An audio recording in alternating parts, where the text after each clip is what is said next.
Jadi ngaji itu harus kafah. Kafah itu artinya komplit. Jadi Nabi dalam banyak hal yang momennya tepat ya menganalisis dengan qada qadar, tapi dalam banyak hal juga melarang orang membicarakan qada qadar. Jadi misalnya gini, kamu kadung ditakdir pernah punya dosa dan kamu ingin tobat, maka dosa yang masa lalu anggap saja qada qadar, terus keinginan tobat itu anggap aturan syariat. Jangan lalu setelah qada qadar kamu tidak berkeinginan tobat. Ini penting saya utarakan karena Nabi itu ngendikan pasti dua kali. Saya jamin di setiap konteks sosial Nabi pasti ngendikan dua kali. Dua kali itu dua solusi. Nabi pernah ngendikan idza dzikiral qadar fa'amsiku wa idza dzikra ashabi fa'amsiku. Jika umatku telah menjustifikasi qada dan qadar fa'amsiku, kamu jangan ikut-ikut. Karena nanti akan yang zina enggak apa-apa, saya sudah qada qadar, yang maling ya enggak apa-apa karena sudah qada. Wah bahaya, bisa hancur syariat kalau seperti itu. Tapi ada banyak hal yang Nabi mengisnadkan itu ke qada qadar. Kayak cerita Nabi Musa dan Nabi Adam. Ada kan di hadis Sahih itu jelas. Ini dengerin, ini betul di hadis Sahih. Nabi Musa itu saking Israelnya, memang beliau orang apa? Pertama, semua Nabi kan pasti ngalami diangkat ke alam roh. Nabi loh ya, tidak sampean Nabi. Sampean tidak usah ambisi begitu, Nabi ini. Ketika beliau diangkat di alam roh itu ketemu Nabi Adam. Padahal Nabi Adam kan Abul Basar, tokoh utama ada.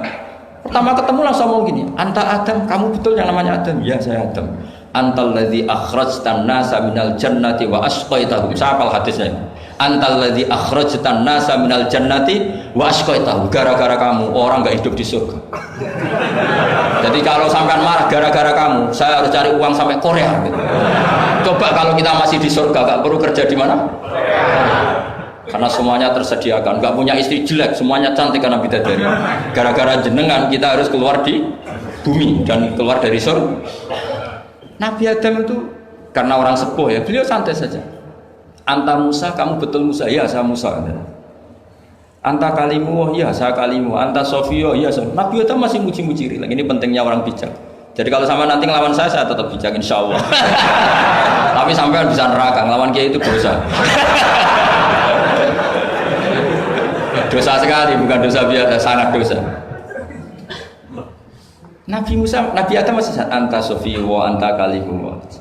Bukankah kamu melihat di Taurat bahwa saya akan dosa dan akan dosa saya sudah ditulis 40 tahun sebelum saya dosa? Iya ya Musa. Iya ya Nabi Adam, ya betul gitu. Berarti kamu mengkritik saya, atalumunani fi amrin qad qadahu. Kamu mengkritik saya, menyalahkan saya dengan sesuatu yang sudah diqada-qadar oleh Allah sebelum saya lakukan.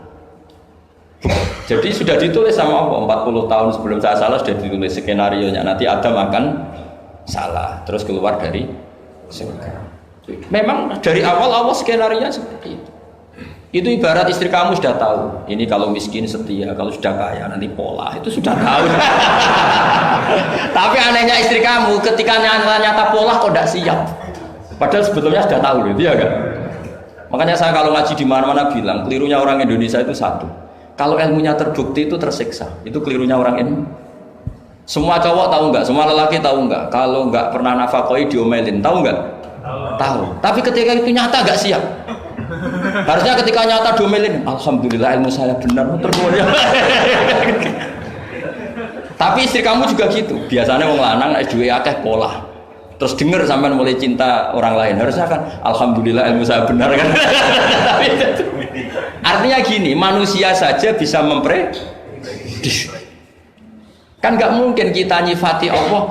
Allah nggak tahu Nabi Adam salah sebelum nyata-nyata salah. Tentu itu tidak mungkin. Nah maknanya qada qadar kira-kira gitu. Allah itu tahu apa yang akan terjadi. Tapi tetap saja ini nggak boleh dipakai justifikasi untuk maksiat. Makanya jelas aturan Quran, saya mohon kamu nggak boleh salah. Ini nanti saya baca. Saya hafal tapi ini biar tamu ayatnya. Itu ayatnya kan ma asaba musibatin fil ardi wala fi anfusikum illa fi kitabim min qabli an nabraha inna dzalika 'ala Allahi yasir likai la ta'sau 'ala ma fatakum wala tafrahu bima. Jadi apa yang mengenai kamu di bumi maupun ada pada diri kamu, anggap saja itu, yakini saja sebagai qada qadar, supaya kamu tidak putus asa apa yang sudah terlewatkan dan tidak bangga dengan apa yang kamu udah. Misalnya saya ini kan termasuk kiai keren misalnya itu saya tidak pernah bangga Karena memang ditulis kalau suatu saat Gus Bah itu keren. Jadi bangganya di mana? Kan sesuai skenanya. Jadi untuk menghilangkan ujub bangga itu dengan cara iman sama qada qadar. Terus likaila tak soala wafatakum, kamu tidak perlu putus asa dengan apa yang sudah kelewat. Misalnya masa lalu kamu ya tadi diusir istri, suami, macam-macam lah, utangnya banyak, wes sudah bangkit saja, itu sudah takdir. Jadi mungkin ada yang mencarikan, coba ini carikan, mungkin di surat Hadid atau apa yang nanti dicari ayatnya. Pokoknya ayatnya tadi apa? Ma asoba min musibatin fil ardi wala fi anfusikum apa?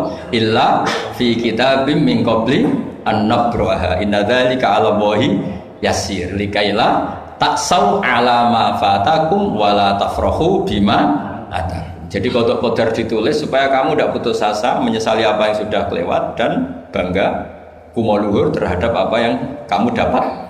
Jadi misalnya Pak Jokowi jadi presiden, untuk menghilangkan ujub ya, memang sudah ditulis kalau akan jadi, ya biasa saja sesuai skenario.